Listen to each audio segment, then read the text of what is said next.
मेरा नाम करिश्मा है। मेरी उम्र 30 साल है। मेरी शादी को 15 साल हो चुके हैं और मैं दिखने में बहुत गोरी हूँ। मेरे बाल कमर तक लंबे हैं। मैं सड़क किनारे एक होटल चलाती हूँ, जहाँ रोज सड़क पर से गुजरने वाले ड्राइवर खाना खाने और चाय पीने मेरे होटल में आते हैं। मेरे हाथ का घर जैसा खाना सभी ड्राइवरों को बहुत पसंद आता है और ड्राइवर लोग उस खाने की तारीफ करते नहीं थकते। आज जो कहानी मैं आपको सुना रही हूँ, वो उस समय की है जब बारिश का मौसम था। मेरे होटल पर एक ट्रक ड्राइवर आया। बाहर बहुत तेज बारिश हो रही थी, इस वजह से उसे गाड़ी चलाने में मुश्किल हो रही थी। उसने मुझसे कहा, क्या मुझे रात रुकने के लिए एक कमरा मिल सकता है? मेरे पास 2 ही कमरे थे, उनमें से एक पहले से किराए पर दिया हुआ था। वह ड्राइवर बहुत विनती करने लगा, इसलिए मैंने उसे अपनी रूम रात भर रुकने के लिए दे दी। मेरी शादी को 15 साल हो चुके थे, लेकिन अभी तक मेरा कोई बच्चा नहीं था। मेरा पति नीलेश बहुत शांत स्वभाव का था, लेकिन वह बहुत मेहनती था। हम दोनों मिलकर अपने होटल को संभालते थे। सुबह से रात तक हम दोनों ही वहाँ काम करते थे। हमारे पास वैसे तो ज्यादा पैसे नहीं थे और हमारी कमाई भी होटल से ज्यादा नहीं हो पाती थी, लेकिन फिर भी हमें भरोसा था कि एक दिन खूब पैसे आएंगे। अगर हमारे पास पहले से पैसे होते तो हम एक बड़ा होटल खोल चुके होते। ज्यादातर ड्राइवर चाय पीने के लिए ही रुकते थे और खाना में मैं रोटी, बट्टी, चोखा और चटनी और बनाती थी। यह मेरा मेन्यू था। लेकिन पंजाबी ड्राइवरों को पंजाबी खाना बहुत पसंद आता था।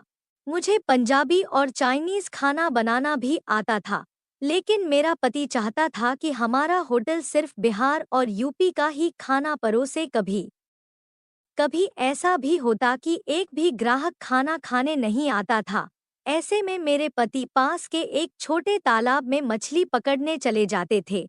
वह अपने दोस्तों के साथ मछलियां पकड़ते और उन्हें बेचने के लिए मार्केट में ले जाते थे। जब मेरे पति घर पर नहीं होते थे, तो होटल का सारा काम मुझे ही संभालना पड़ता था।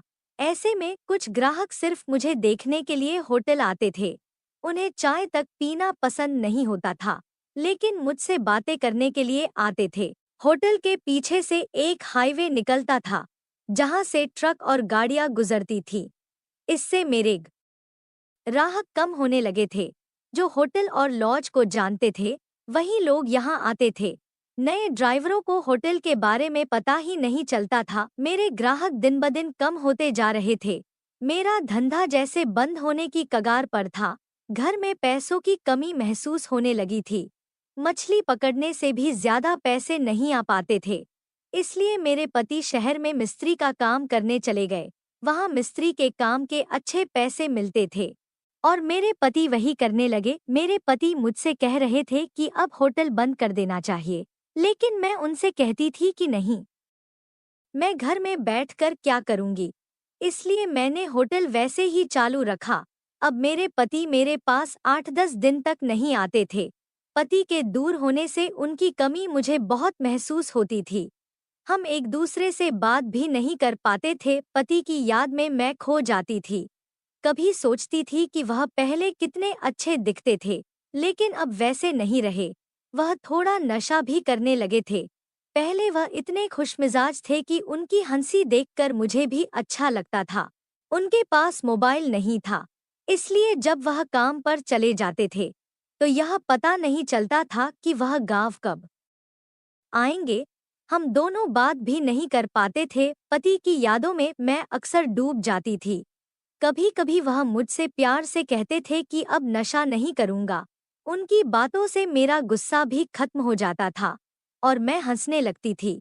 मेरी कोई औलाद नहीं थी, जिससे मैं बहुत दुखी रहती थी और मेरे पति को भी औलाद की चाह थी। पति मुझे कहते थे कि मैं तुम्हें सुख नहीं दे पाया और मैं उन्हें समझाने की कोशिश करती थी कि सब ठीक हो जाएगा। पैसे की कमी के कारण वह अक्सर निराश हो जाते थे और उनकी निराशा मुझे भी दुखी कर देती थी। लेकिन मैंने कभी कोई जिद नहीं की। एक दिन बारिश हो रही थी और रात का समय था। तभी एक ट्रक मेरे होटल के सामने आकर रुका। मैं होटल बंद करने ही वाली थी, तभी एक ट्रक ड्राइवर आया। उसने टॉर्च जलाकर होटल की तरफ देखा और मुझसे पूछा, क्या खाने को कुछ मिलेगा? मैंने कहा, हाँ, मैं अभी गर्म खाना बना देती हूँ।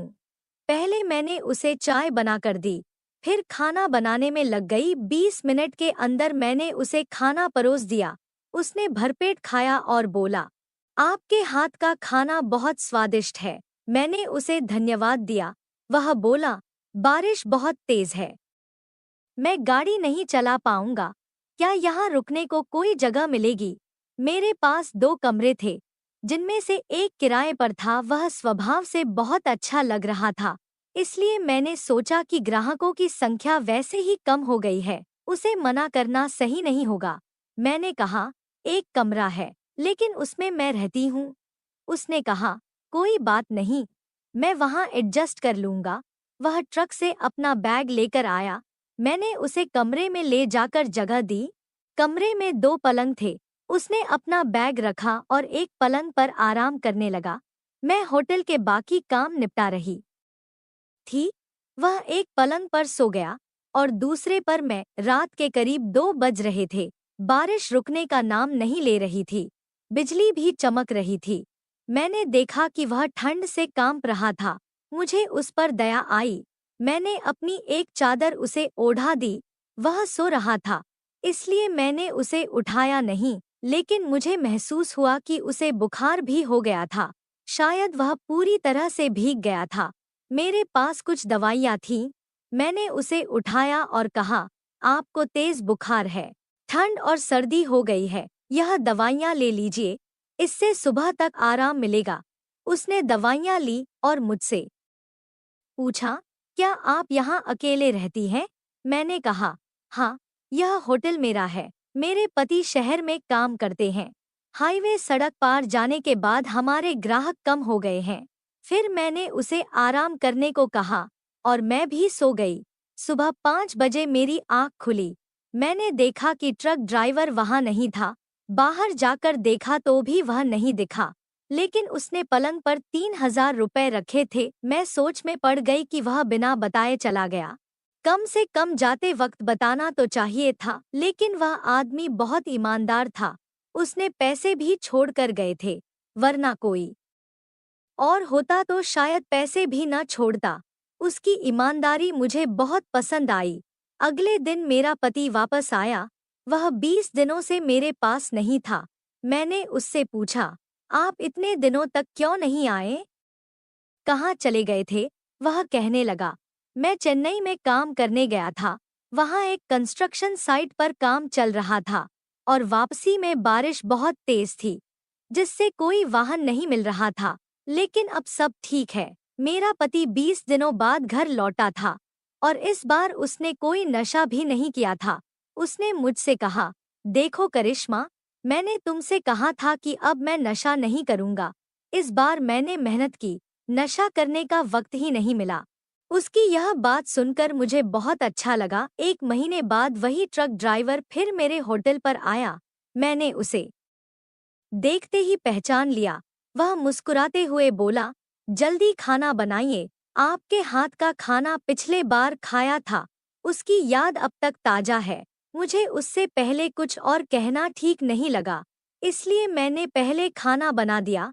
जब वह खाना खा रहा था, तब मैंने उससे कहा, आप पिछली बार आए थे, बारिश हो रही थी, आपको ठंड लग रही थी और बुखार भी था। मैंने आपको दवाइयाँ दी थीं, लेकिन आप सुबह उठकर बिना बताए चले गए। वह बोला, बारिश की वजह से रास्ते खराब थे और मुझे गाड़ी से सामान उतारने का ऑर्डर मिला था। अगर सामान समय पर नहीं उतारा तो मुझ पर जुर्माना लग जाता। आपको सुबह उठाने का मन नहीं हुआ, इसलिए मैंने बिल वहीं रख दिया और निकल गया। मैंने उससे कहा, आप वाकई बहुत ईमानदार हैं। उसने बताया, मैं पंजाब का रहने वाला हूँ। मेरी 2 गाड़ियाँ हैं, एक गाड़ी मेरा छोटा भाई चलाता है और दूसरी मैं। फिर वह कहने लगा, आपके हाथ का खाना इतना स्वादिष्ट है कि आपको होटल बड़ा करना चाहिए। मैंने उसे बताया, इसके लिए बहुत पैसा चाहिए, जो हमारे जैसे गरीबों के पास नहीं है। इसी होटल से हमारा घर चलता है। उसने जाते समय भी 3,000 रुपए देकर कहा, मुझे बिल का हिसाब नहीं चाहिए, आप अगले बार अच्छी सर्विस दीजिए। मैंने कहा, आपको सिर्फ 32,325 रुपए देने थे, लेकिन वह हंसते हुए बोला, रहने दीजिए, बस अगली बार और अच्छा खाना खिलाइए। उसका बात करने का तरीका बहुत मीठा था और उसकी ईमानदारी ने मेरे दिल में जगह बना ली थी। ऐसा लगा जैसे वह कोई अपना ही हो। वह चला गया और तभी मेरा पति वापस आ गया। मैंने अपने पति को उस ड्राइवर के बारे में सारी बात बताई और यह भी बताया कि उसने पिछले महीने 3,000 रुपए भी दिए थे और अब भी उसने खुशी खुशी 3,000 रुपए देकर गया। मेरा पति भी हंसने लगा और कहने लगा, करिश्मा, तुम्हारे हाथ में वैसी ही जादू है, इसलिए ये ट्रक ड्राइवर तुम्हारे खाने से बहुत खुश हो जाते हैं। उस ट्रक ड्राइवर ने मुझसे कहा था कि अब 5 दिनों में ट्रक खाली होगा और फिर इसी रास्ते से लौटते समय भाड़ा मिलेगा, तब मैं वापस आऊंगा। मैंने अपने पति को बताया कि वह 5 दिनों में वापस आने वाला है। मैं और मेरा पति अपने अपने काम में लग गए, लेकिन जैसा उसने कहा था, वह 5 दिनों बाद वापस आ गया। मेरा पति भी उस समय होटल में ही था। मैंने उसे देखकर तुरंत अपने पति को आवाज दी, ए जी, सुनिए, वो ट्रक ड्राइवर वापस आ गया है। मेरा पति किचन में काम कर रहा था। मैंने उसे बैठने के लिए टेबल लगाई, उसने खाने का ऑर्डर दिया और मेरा पति किचन से बाहर आया, लेकिन उसे देखकर वह थोड़ी देर तक वहीं खड़ा रह गया, जैसे कि उसे किसी सोच में डाल दिया हो। मैंने अपने पति से पूछा, क्या हुआ जी? आप उसे देखकर ऐसे क्यों रह गए? वह ट्रक ड्राइवर तुरंत उठकर चला गया। तब मेरे पति ने कहा, तुम्हें पता नहीं, वह आदमी कौन है? वह कोई आम आदमी नहीं है। मैंने अपने पति से पूछा, आखिर क्या हुआ? आप मुझे साफ साफ बताइए। तब उसने कहा, मैं पहले ट्रक ड्राइवर के रूप में काम करता था।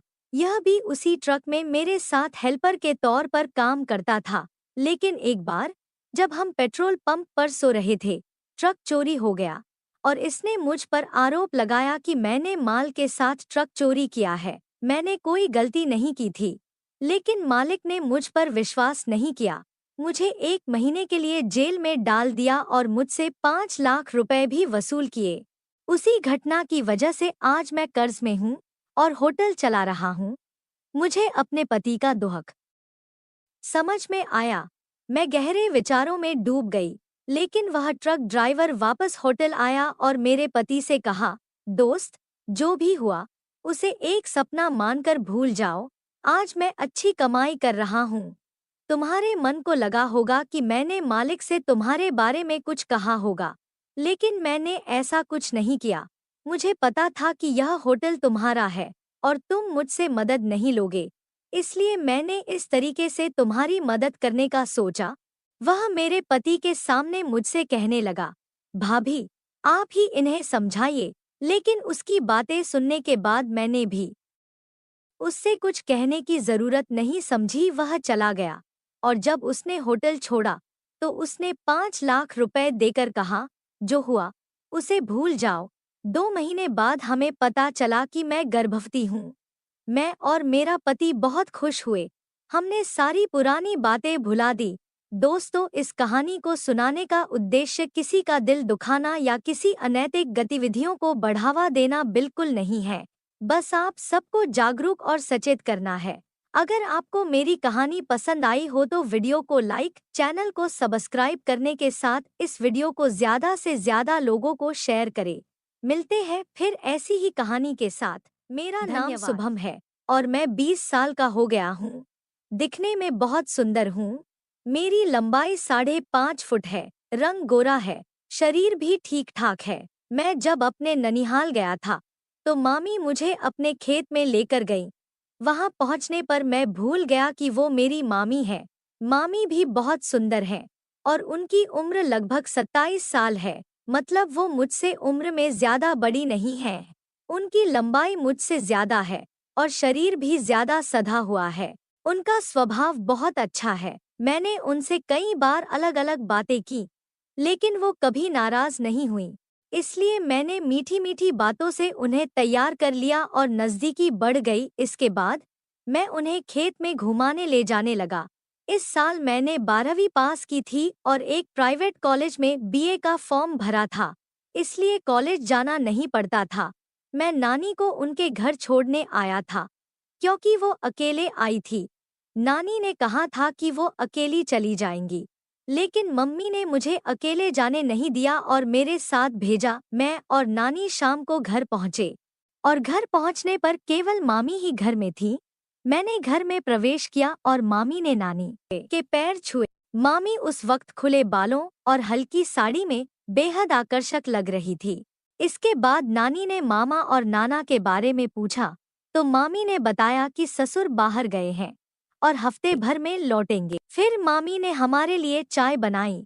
उसी समय नाना भी आ गए। नाना के आने पर मामी ने सिर पर पल्लू ले लिया। मैं थोड़ी देर नाना के साथ बैठकर बातें करता रहा। उन्होंने मम्मी, पापा और खेती के बारे में पूछा। शाम होने पर मामी खाना बनाने की तैयारी करने लगी। नाना पत्ते खेलने बाहर चले गए और नानी आंगन में पड़ोसन से बात कर रही थी। मैं हॉल में बैठा मामी के ख्यालों में खोया हुआ था। मैंने सोचा कि रसोई में जाकर मामी से बात करूं, लेकिन चूंकि मैं नया आया था, इसलिए झिझक हो रही थी। मामा की शादी के बाद यह मेरा ननिहाल का दूसरा दौरा था। पिछली बार मामी अपने मायके चली गई थी। इतने में मामी की आवाज आई, शुभम, तुम यहाँ हो या बाहर गए? मैंने तुरंत जवाब दिया, नहीं मामी, मैं यहीं हूँ। मामी मुस्कुराकर बोली, तो फिर रसोई में आओ ना, तुम्हारे साथ मेरा भी समय अच्छा जाएगा। मामी के इतना कहते ही मैं झट से रसोई में पहुंच गया। मामी बाल बांधकर सब्जी बना रही थी। मैंने अंदर पहुंचते ही देखा कि मामी हल्के पसीने से चेहरा पोंछ रही थी। मैंने मजाक में कहा, सच कहूँ मामी, शायद आपको पता न हो, लेकिन आप कितनी सुंदर लगती हैं। मामी हंसकर बोली, अरे शुभम, मुझे पता है, इस गांव में मुझ जैसा सुंदर कोई नहीं है। और सुनो, अगर आज मेरे हाथ का खाना खाया तो उंगलियां चाटते रह जाओगे। फिर हम सबने खाना खाया। रात को मैं अपने कमरे में जाकर सो गया। सुबह मैं सबसे देर से उठा। नाना खेत पर जा चुके थे। नानी हमेशा की तरह पड़ोस में चली गई थी और मामी घर में झाड़ू लगा रही थी। मामी ने मुझे उठते ही कहा, शुभम, तुम बहुत सोते हो, जल्दी से मुंह धो लो, मैं तुम्हारे लिए चाय लाती हूँ। मैंने मुंह धोकर आकर देखा तो मामी चाय और नाश्ता लेकर आई थी। मैंने मामी से कहा, क्या जरूरत थी, मैं खुद ले लेता, घर में तो मुझे खुद ही सब करना पड़ता है। मामी मेरे पास बैठकर हंसते हुए पूछने लगी, क्या शुभम, रात को इतनी देर तक किससे बात कर रहे थे? तभी तो इतनी देर से उठे हो। मैंने कहा, मामी, तुम भी ना सुबह सुबह शुरू हो जाती हो। मामी हंसकर बोली, सच सच बताओ, झूठ मत बोलना, कौन है वो? उसकी तस्वीर तो दिखाओ, क्या वो मुझसे ज्यादा सुंदर है? मैं भी देखूं। मैंने मामी से शपथ लेकर कहा, मामी, सच में, तुम्हारी कसम, ऐसा कुछ भी नहीं है। तब मामी हैरानी से बोली, मतलब तुमने अब तक किसी को सेट भी नहीं किया? मैं सिर हिला रहा था और मामी मेरी तरफ देखकर हंस रही थी। मामी ने हंसते हुए कहा, तो फिर मामी के बारे में क्या ख्याल है? मामी के मुंह से ऐसा सुनकर मेरी सांस रुक गई, लेकिन अगले ही पल वो जोर जोर से हंसने लगी और बोली, शुभम, तुम बहुत अच्छे लगते हो, मैं तो बस मजाक कर रही थी। फिर उन्होंने चाय का कप उठाया और अपने काम में लग गईं। सच कहूँ तो मामी का स्वभाव बहुत अच्छा है, वो हमेशा ऐसे मजाक करती रहती है। इसलिए मैंने भी तय किया कि जब इतनी प्यारी मामी मिली है, तो थोड़ा मजाक मैं भी करूं।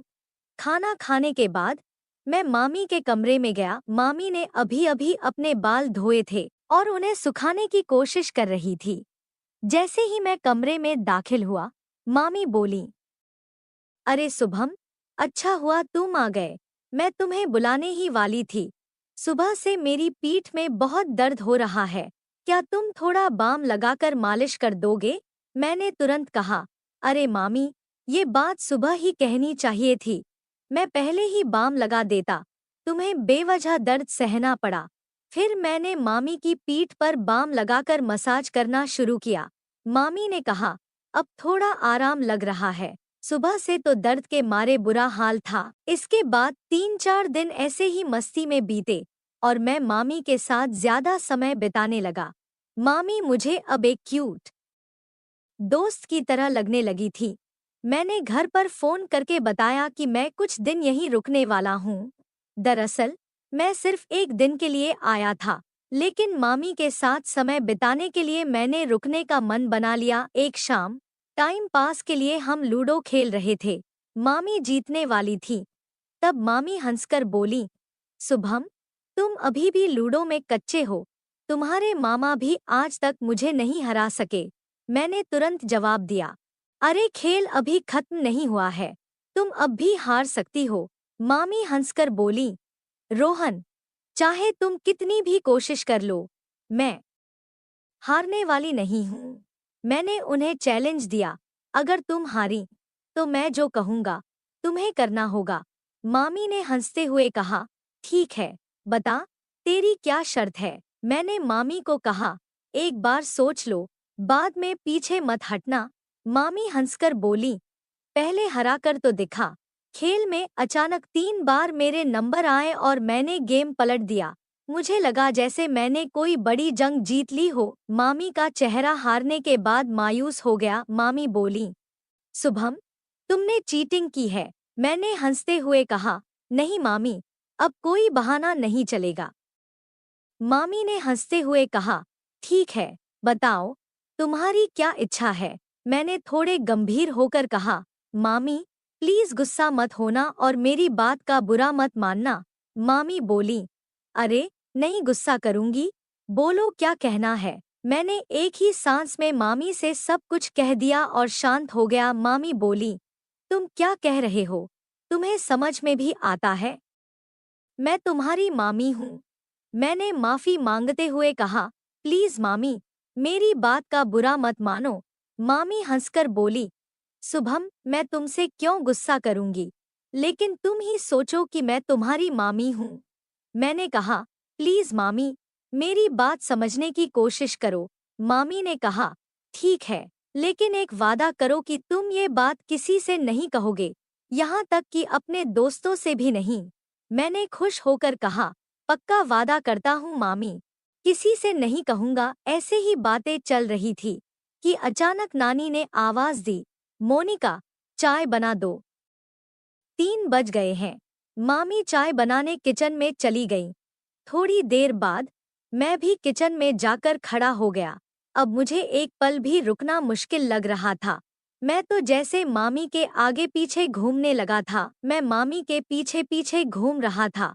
मामी हंसते हुए बोली, शुभम प्लीज, इतना मत करो, थोड़ा संयम रखो। घर में हमेशा अम्मा जी रहती हैं और अब तो रात में वो हमारे साथ वाले कमरे में सोने लगी है, इसलिए मुझे थोड़ी चिंता हो रही थी। अगले दिन मामी ने कहा, अब ऐसा करते हैं शुभम, हम खेत पर चलते हैं, वहाँ कोई नहीं होगा। मैंने हंसते हुए कहा, मामी, बाद में आप थक जाएंगी और फिर खड़ी भी नहीं हो पाएंगी। मामी ने हैरानी से पूछा, क्या? तो मैंने कहा, आप जमीन पर रुकेंगी क्या? वहाँ तो मिट्टी और लकड़ी होगी। मामी हंसते हुए बोली, शुभम, तुम्हारी बातें ही अलग होती हैं। वहाँ हमारी एक झोपड़ी है। ठीक है, पहले चाय पी लेते हैं। मामी ने कहा, ऐसी जल्दी मत करो, अभी दिन पूरी तरह ढला नहीं है, थोड़ा इंतजार करते हैं। हम बातें कर ही रहे थे कि अम्मा जी ने आवाज दी, तुम दोनों की बातें खत्म हो गई हों तो चाय ले आओ। फिर हम चाय लेकर अम्मा के पास गए। मैं तो बस सोच रहा था कि शाम कब होगी और हम खेत पर कब जाएंगे। जब सूर्य डूबने लगा, मामी नानी के पास गईं और पूछा, आज मैं और रोहन खेत पर जा रहे हैं, जल्दी लौट आएंगे। नानी ने इजाजत दे दी और कहा, ठीक है, लेकिन जल्दी वापस आना। इसके बाद मामी अपनी बेडरूम में गईं। एक तेल की बोतल और सेफ्टी रख ली। मैं हंसते हुए बोला, मामी, तुम्हें तो खूब अनुभव है। मामी ने मुस्कुराते हुए कहा, रोहन, आजकल तुम्हें बहुत बातें करने की आदत हो गई है, ज्यादा नाटक मत करना। मैंने भी मजाक में कहा, मामी, आपकी तो मस्ती खत्म ही नहीं होती। करीब 15-20 मिनट के कच्चे रास्ते पर चलने के बाद हम आखिरकार खेत पहुंच गए। खेत पहुंचने के बाद मामी ने झोपड़ी का दरवाजा खोला, अंदर जाकर बल्ब जलाया। वहां एक चारपाई थी और कुछ औषधियां और खाद रखी थी। मामी ने कहा, रोहन, ये सब छोड़ो और अब मुझे अपनी सबसे अच्छी दोस्त समझो। इसके बाद मामी ने कुछ समय तक मुझसे बातें की। वो लगातार हंस रही थी।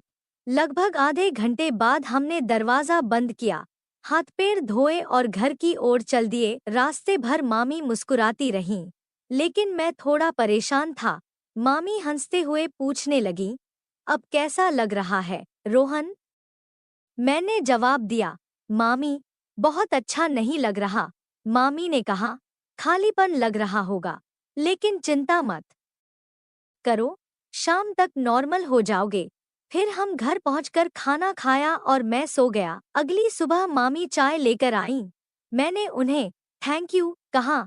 मामी हंसते हुए बोली, कल का धन्यवाद आज कर रहे हो। मैंने मामी से कहा, मामी, शायद कुछ गलत हुआ, ऐसा नहीं करना चाहिए था, क्योंकि आप मेरी मामी हैं। मामी ने हंसते हुए कहा, अब तुम्हें गलत लग रहा है, पर इसे याद रखना, चिंता मत करो। दोस्तों, इस कहानी को सुनाने का उद्देश्य किसी का दिल दुखाना या किसी अनैतिक गतिविधियों को बढ़ावा देना बिल्कुल नहीं है। बस आप सबको जागरूक और सचेत करना है। अगर आपको मेरी कहानी पसंद आई हो तो वीडियो को लाइक, चैनल को सब्सक्राइब करने के साथ इस वीडियो को ज़्यादा से ज़्यादा लोगों को शेयर करें। मिलते हैं फिर ऐसी ही कहानी के साथ। धन्यवाद।